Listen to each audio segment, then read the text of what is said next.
Bonjour à tous et bienvenue dans cette nouvelle chronique taraborienne. Alors une petite vidéo qui va s'intercaler entre les vidéos de présentation de l'univers de Corm, pour vous, tout simplement pour vous tenir informé un petit peu d'où j'en suis en termes de réflexion sur ce que je vais, sur ce que j'ai envie de préparer pour faire jouer dans ce setting. Alors la problématique de départ, elle est la suivante. Là, je travaille entre guillemets, pour élaborer ce qui sera joué vraisemblablement en septembre, puisque d'ici là, je serai, je pense, fortement occupé à terminer ma campagne dans le monde de Golarion où nous testons Pathfinder 2, le jeu, ce qui permet de se mettre au point sur les règles, éventuellement de rajouter quelques petites règles maison. Bon, on joue en virtuel, donc on a déjà mis au point quelques petites astuces pour jouer avec des angles de vue sur les tokens et les fameuses règles de adversaire observé, adversaire caché, adversaire non détecté, etc. Donc voilà, donc là, je vais être occupé, je pense, jusqu'aux vacances. Les vacances, c'est pas nécessairement le bon moment pour lancer quelque chose. Donc ça nous amènerait en septembre. J'ai donc envie de faire jouer dans le setting que je suis en train de vous présenter à travers les vidéos, la playlist des chroniques de Corm. Et bon, je vais écarter les one-shots, j'en écrirai certainement parce que c'est toujours plaisant et puis c'est toujours intéressant, c'est toujours un exercice qui m'intéresse beaucoup et je me suis donc plus tourné vers la campagne. Alors, avec du coup, effectivement, l'apparition de nouvelles problématiques. Alors en campagne, moi, les problématiques que j'ai identifiées, c'est de trouver un moyen pour faire en sorte qu'il n'y ait pas d'essoufflement. Parce que beaucoup des campagnes entamées sont rarement terminées, ce qui est peut-être pas forcément un mal d'ailleurs. Les campagnes se lancent et puis elles s'arrêtent quand la table s'essouffle. C'est une règle qui est rarement donnée au début, mais qui finalement prévaut sur bien des expériences de campagne. Deuxième problématique, qui ne surviennent pas dans les one-shots mais bien dans les campagnes, c'est la gestion de l'intensité.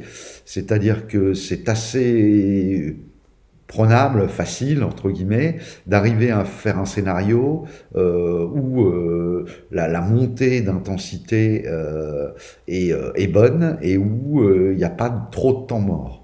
Dès lors qu'on commence à jouer en campagne, c'est parfois difficile, ne serait-ce parce que voilà, il y a des scènes fortes, des scènes faibles qu'on peut pas gommer de la campagne parce que ça enlève des aspects, etc., etc.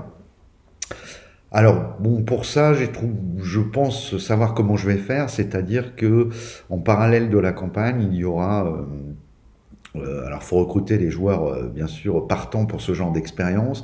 Il y aura un sous-forum et je pense qu'un certain nombre de choses se feront, pas en play-by-forum, mais quand même avec des échanges sur le forum pour faire avancer et notamment de façon intéressante les phases qui sont un peu moins exaltantes à jouer autour de la table de jeu dès lors qu'on peut pas jouer tous les soirs et aussi souvent qu'on le voudrait. Donc je pense que la table, on aura envie de préserver ces moments-là pour les temps de jeu vraiment forts.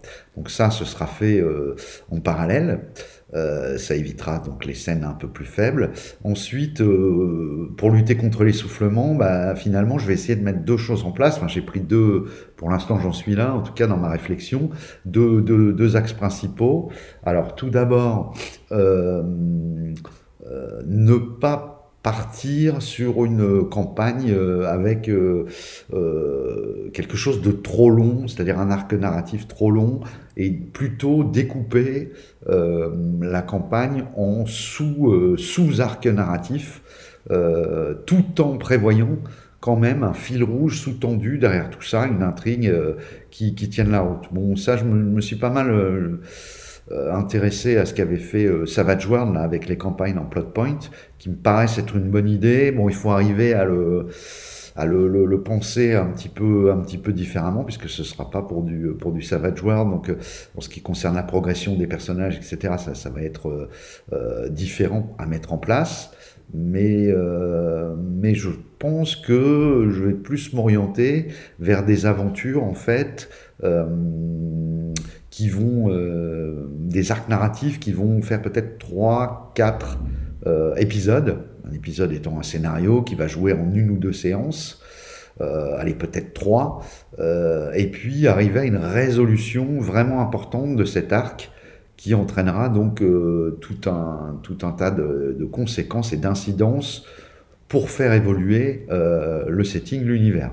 Parce que l'intérêt, enfin en tout cas, ce que moi j'essaye d'amener dans ce setting, c'est qu'à la fois il y ait des choses posées au départ de manière pas trop indigeste, mais également que le setting prenne vie sous les yeux des joueurs et même grâce aux interactions que les joueurs vont apporter en résolvant ou pas les scénarios.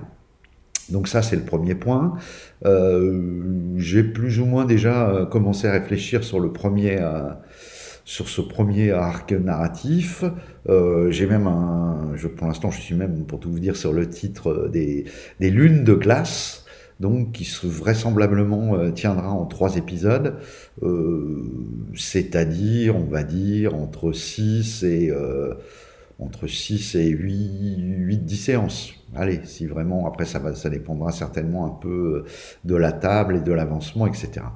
L'autre idée qui m'est venue, j'avais réfléchi, je m'étais dit, pour éviter l'essoufflement, ce qui pourrait être intéressant pour que les joueurs puissent explorer toutes les terres d'Éode, ce serait de le faire avec la même table ou pas, mieux avec la même table d'ailleurs, plusieurs groupes, c'est-à-dire que chaque joueur au début de la campagne créerait non pas un personnage, mais 3 personnages, que chacun de ces personnages appartiendrait à un groupe, et que chacun de ces groupes démarrerait disséminé géographiquement avec des intrigues et des arcs narratifs propres, mais également avec des éléments qui sous-tendent cette même intrigue tout le long de la campagne. Ça me paraît jouable.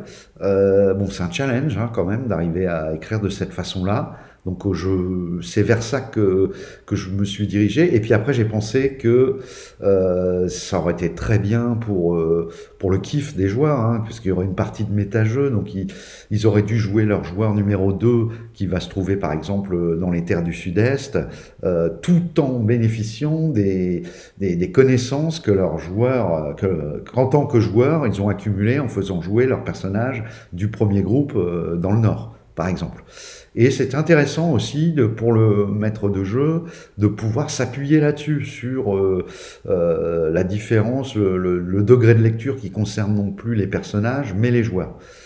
Bon, finalement, j'ai peur que ce ne soit un peu difficile à mettre en place dans le cadre où je suis. C'est-à-dire que nous, on a une partie par semaine.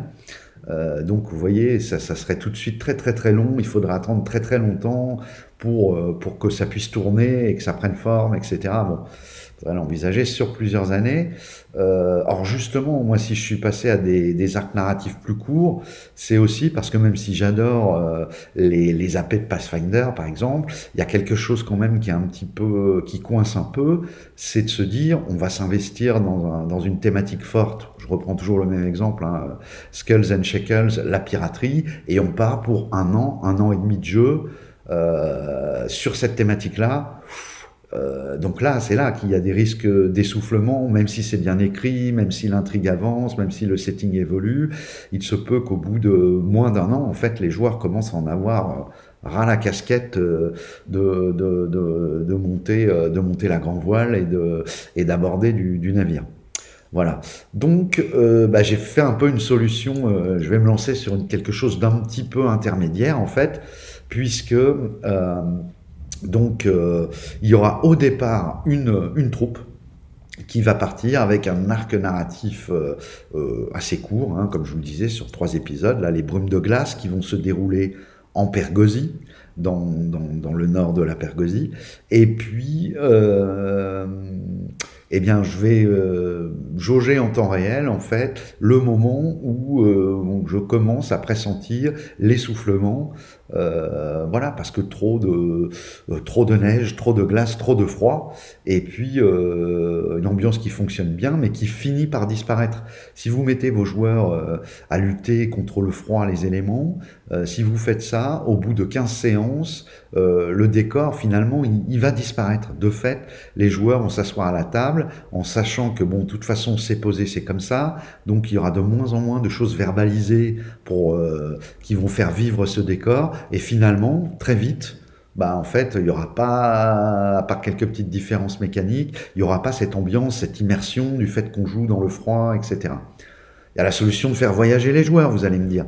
Mais ça, on sait tous que, par l'expérience, que les voyages, c'est pas toujours évident d'arriver à écrire des voyages intéressants. Alors, soit on va faire des ellipses narratives, soit on va utiliser les portails magiques ou autre type de ce genre pour permettre au personnage de se déplacer d'un bout de la carte continentale à l'autre bout. Soit il faut vraiment prévoir le voyage, rédiger le voyage. C'est pas toujours exaltant à jouer. Il y a plus intéressant, je pense, il y a plus kiffant à jouer autour de la table de jeu. Donc bien sûr, les joueurs vont bouger, mais je pense qu'on switchera sur un deuxième groupe lorsqu'on aura envie de changer l'ambiance. Ça permettra de continuer pour les joueurs à récolter des informations en tant que joueurs sur le setting, mais d'un autre point de vue, une autre localisation géographique, et puis de changer complètement d'atmosphère et de pas jouer tout le temps avec les capes de fourrure et les gants et les toques pour pas que le personnage ait trop à souffrir de l'environnement. Voilà, j'en suis là pour l'instant. Donc ce sera donc dans la Pergosie, les brumes de glace. J'ai déjà l'intrigue du scénario de l'épisode 1. J'ai même bien avancé sur l'écriture. Pour l'instant, je continue à alimenter quelques petits posts concernant les éléments de background du setting, parce que c'est aussi un moyen pour moi de permettre aux joueurs de se tenir informés d'une façon un peu plus digeste que d'avoir à lire des pages et des pages.